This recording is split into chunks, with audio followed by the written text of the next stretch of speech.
주하 주쌤입니다. 최근에 주쌤이 전기차, 2차 전지 관련 기업들 분석 많이 도와드리고 있는데요. 시장에서 최근 핫한 주도 섹터인 만큼 좋은 종목 선정하시는 데 도움되시라고 많이 올려드리고 있습니다. 못 보신 분들은 가볍게 시청하시고요. 또 최근에 저희 구독자분들이 제 채널에 피드백 댓글 많이 올려주고 있어서 제가 하나하나 다 읽어보고 있습니다. 아직 많이 부족하지만 우리 개인 투자자분들께 쉽게 전달할 수 있는 영상 제작하도록 하겠습니다. 오늘은 K배터리 3사 중 가장 후발주자이기도 한 SKI테크놀로지에 대한 기업 분석을 준비를 해왔는데요. 영상 시작하기 전에 구독과 좋아요 버튼 한 번씩 꼭 부탁드리고요. 오늘의 영상 시작해보도록 하겠습니다.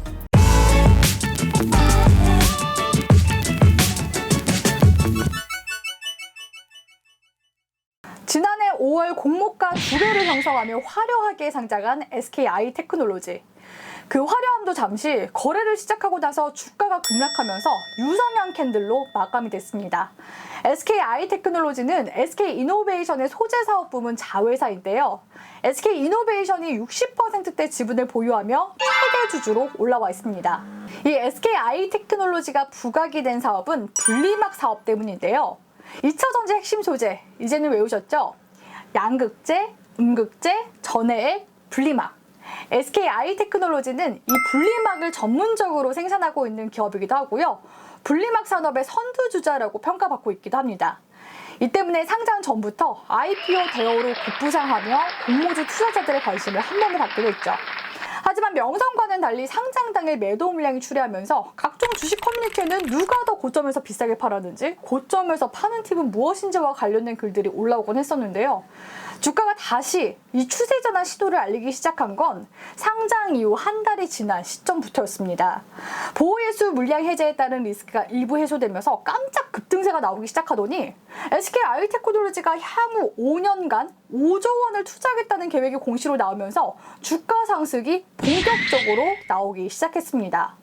하지만 급하게 오른 만큼 하락세도 빨랐는데요. 약 2달간 내리올랐던 주가는 MSCI 편입 소식에도 불구하고 10월부터 하락 전환되더니 11월에는 2대 주주인 사모펀드 프리미어 슈페리얼의 블록딜 소식까지 나왔습니다. 그도 그럴 것이 프리미어 슈페리얼 측은 SKI테크놀로지로 200%가 넘는 초대박을 냈기 때문에 매도 물량이 출회할 수밖에 없었죠. SKI테크놀로지의 하락세가 여기서 끝나면 좋으련만 올 초에는 4분기 영업손실 기록을 공시하면서 주가는 더욱 부진한 흐름을 보였습니다. 증권가에서는 고객사 수요 감소로 인해 SKI테크놀로지의 단기 매출 부진과 고정비 부담 증가가 불가피하다는 분석이 있기도 했습니다. 이로 인해 주가는 신저가를 기록하게 되었죠. 그런데 이 SKI테크놀로지도 떨어진 주가를 인식한 것일까요? 지난 3월 말 자사주 취득과 함께 처분 공시를 함께 냈는데요. 처분 목적은 경영층의 주식 보상이지만 기업이 자사주를 취득하기 시작한 시점은 보통 주가가 저평가됐다고 평가되는 시점에서 많이 이루어지곤 합니다. 아니나 다를까 이 자사주 처분 후 테슬라의 주가 상승 소식이 들리기 시작하더니 2차 전지 소재 기업들의 주가도 덩달아 낙수 효과를 받기 시작했습니다. SKI테크놀로지, 지금이 매수 적기일까요? 앞으로의 전망은 어떻게 될까요? 먼저 SKI테크놀로지에서 주력 사업으로 하고 있는 이 분리막에 대해서 잠깐 설명을 도와드리고 하도록 하겠습니다. 분리막은 배터리의 안전성을 위한 핵심 소재라고 볼 수가 있는데요. 양극과 음극이 만나지 않도록 가로막는 역할을 합니다. 분리막의 주요 성능은 3가지가 있는데요. 배터리 단락 방지, 이온의 이동 차단, 배터리 성능 강화를 들 수가 있겠습니다. 분리막은 배터리셀 재료비 원가 구조에서 16%를 차지하고요. 4대 소재 중에서는 2번째로 비중이 높은 편입니다. 이 분리막 소재는 가공 방식에 따라 건식과 습식 분리막으로 구분이 되는데요.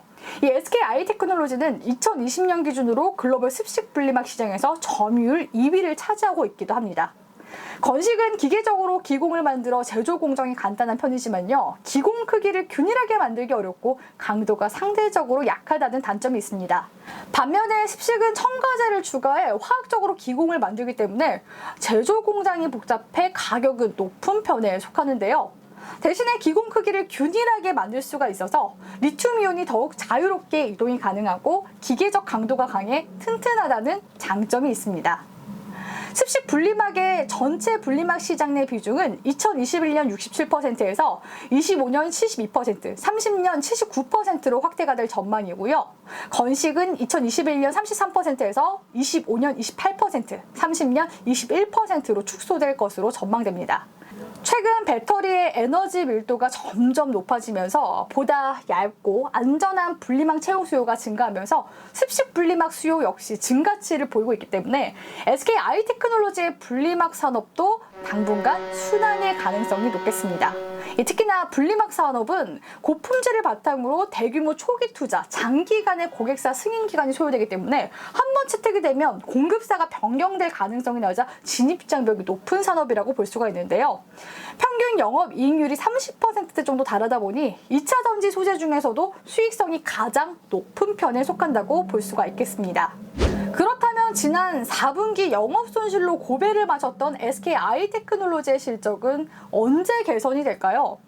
먼저 중국 3공장의 경우 지난 3월부터 생산을 시작했다는 점은 긍정적으로 볼 수가 있을 것 같습니다. 통상적으로 가동이 되기까지는 6개월에서 9개월의 시간이 걸린다는 점은 좀 고려하셔야 되는 부분이라고 볼 수가 있겠고요. 무엇보다도 폴란드에 건설한 배터리 분리막 신공장 가동을 위한 승인이 늦어지고 있어서 실적 개선을 기대하려면 올해 하반기는 보셔야 된다는 점입니다. 그나마 다행인 건 원자재 가격 상승에 대한 영향은 크게 받지 않을 거라는 건데요. 분리막의 주 원재료인 폴리에틸렌, 폴리프로필렌은 원가 비중이 낮을 뿐더러 유가 대비 상대적으로 안정적인 가격을 유지하고 있습니다. 그래서 SK 아이테크놀로지는 원재료 가격 상승에 있어서는 꽤나 자유로운 편이라고 볼 수가 있죠.